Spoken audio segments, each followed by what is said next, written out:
407 years ago, our fathers brought forth on this continent a new nation. We begin our President's Day program with the Francis Scott Key poem put to music, our national anthem. Please rise.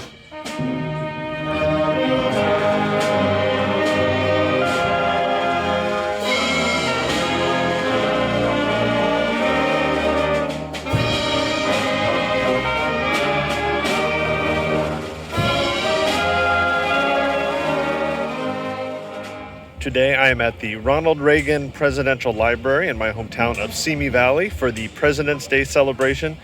I'll put a link to the videos down in the description when I was here last for the FBI exhibit, which closes this weekend, and a tour of the Air Force One Pavilion. But today we're here for President's Day. Let's go check it out.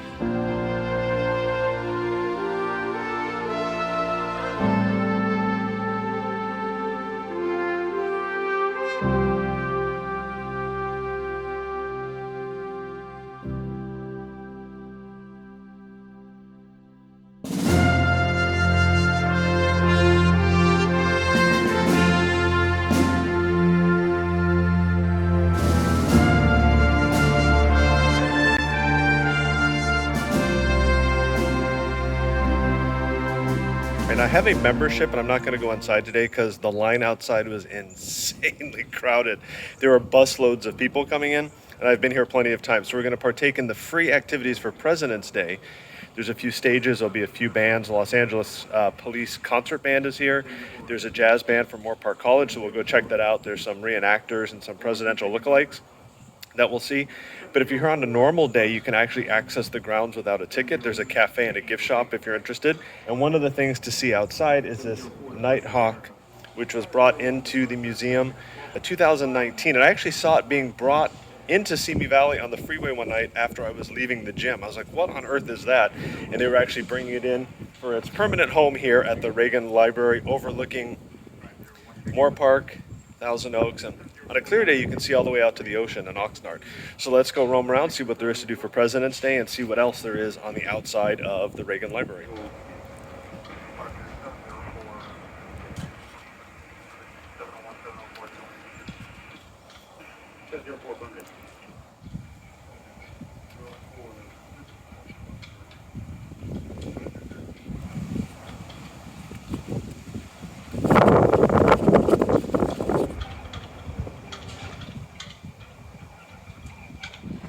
I do not remember seeing this tank last time I was here, so I'm not sure if this is new, but that's pretty cool.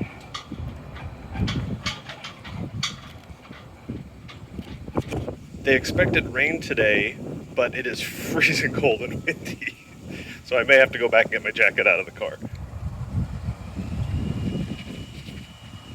So both former President Reagan and First Lady Nancy Reagan are both laid to rest here at the Ronald Reagan Presidential Library just up the hill.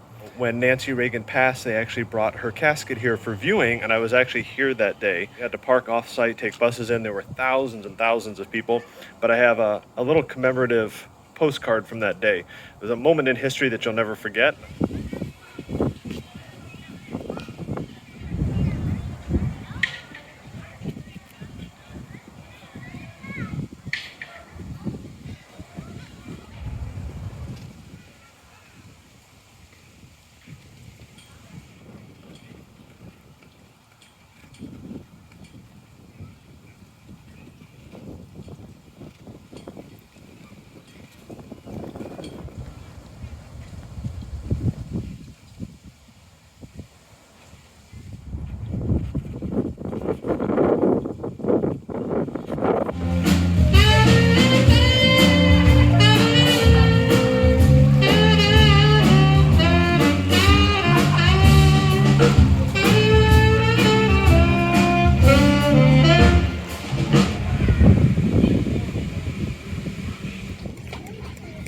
Well, good morning, ladies and gentlemen, boys and girls. My name is Abraham Lincoln, and I'm the 16th President of the United States. And I've come here today to tell you some stories about my life and how it was when I was a boy and what I accomplished while I was president. Before I start in, I always like to gauge the audience. I want to know how well you know your presidents. So I'm going to ask you a series of questions about presidents, and we'll just see where you are.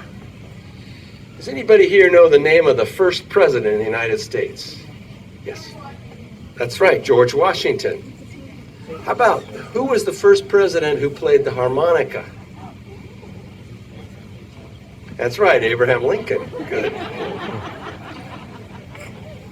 Who was the first president who wore a beard? That's right, Abraham Lincoln. You know, I have a story about my beard because I didn't always have this beard. I was a clean-shaven man till I was running for president. And I was running for president, and I got a letter from an 11-year-old girl. Her name was Grace, and she said, "Dear Mr. Lincoln, I think that you'd look a lot better with your face covered up with whiskers. If you'll grow a beard, I'll get my father and my 4 brothers to vote for you."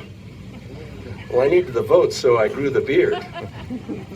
Who was the first president who was born outside of the 13 original colonies? That's right, Abraham Lincoln. Well, I can see you know your presidents. I was born in the far western frontier of America, way out west in a place called Kentucky. Y'all heard of Kentucky? My parents were farmers and we were poor.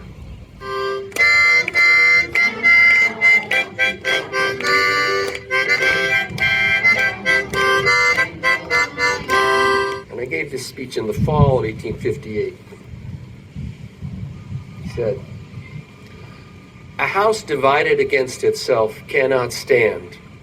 I believe that this government cannot endure permanently, half slave and half free. I do not expect the house to fall. I do not expect the Union to dissolve. But I do expect it will cease to be divided. It will become all the one thing or all the other. Either the opponents of slavery will arrest the further spread of it and place it where the public mind can rest that it is in course of ultimate extinction, or its advocates will press it forward till it be alike lawful in all states, old as well as new, north as well as south." 407 years ago, our fathers brought forth on this continent a new nation, conceived in liberty and dedicated to the proposition that all men are created equal. Now we are engaged in a great civil war, testing whether that nation, or any nation so conceived and so dedicated, can long endure. We are met on a great battlefield of that war. We have come to dedicate a portion of that field as a final resting place for those who here gave their lives that that nation might live. It is altogether fitting and proper that we should do this. But to a larger extent, we cannot dedicate, we cannot consecrate, we cannot hallow this ground. The brave men living and dead who struggled here have consecrated it far above our poor power to add or to detract. The world will little note nor long remember what we say here, but it can never forget what they did here. It is for us, the living rather, to be dedicated here to the unfinished work which they who fought here have thus far so nobly advanced. It is rather for us to be here dedicated to the great task remaining before us, that from these honored dead we take increased devotion to that cause for which they gave the last full measure of devotion. That we here highly resolve that these dead shall not have died in vain, and that this nation, under God, shall have a new birth of freedom, and that government of the people, by the people, and for the people, shall not perish from the earth.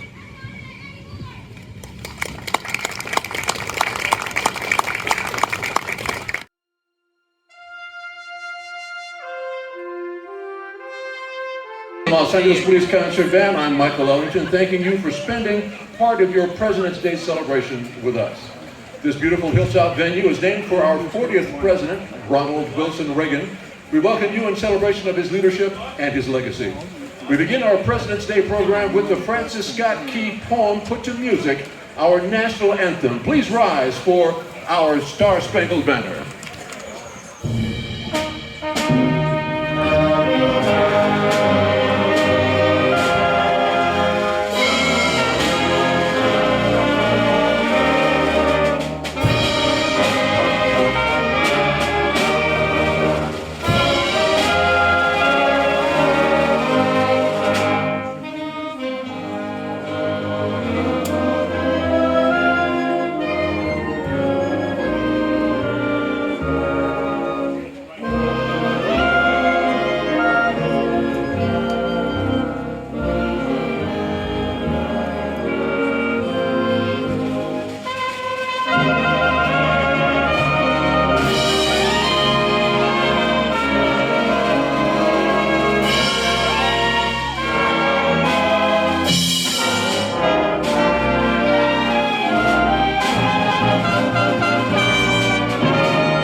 100 years after this country was formed, into the teens of the last century, this work features the work of composers of their day, including Stephen Foster and George M. Cohan. This is American Originals.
I hope you enjoyed this President's Day visit to the Ronald Reagan Presidential Library in Simi Valley.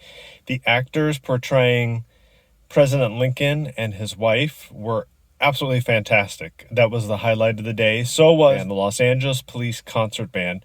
They were fantastic as well. If you've never been to the Reagan Library, it is a huge facility. There is so much to see inside. There's usually traveling exhibits. Right now, ending this weekend, they have the FBI exhibit, FBI from Al Capone to Al Qaeda. I'll put a link down in the description of our opening weekend visit. If you have time before it ends, I would highly recommend going to see it. There's just so much to do and see. You can tour Air Force One, which carried 7 presidents. It was in use for decades. You could see a Marine One, the helicopter. There's all the stuff outside, the Berlin Wall. There's so many exhibits and things to see and do. Politics aside, Reagan aside, there's just a lot to see inside the museum and out. Plus, the location is absolutely beautiful high up on the hill.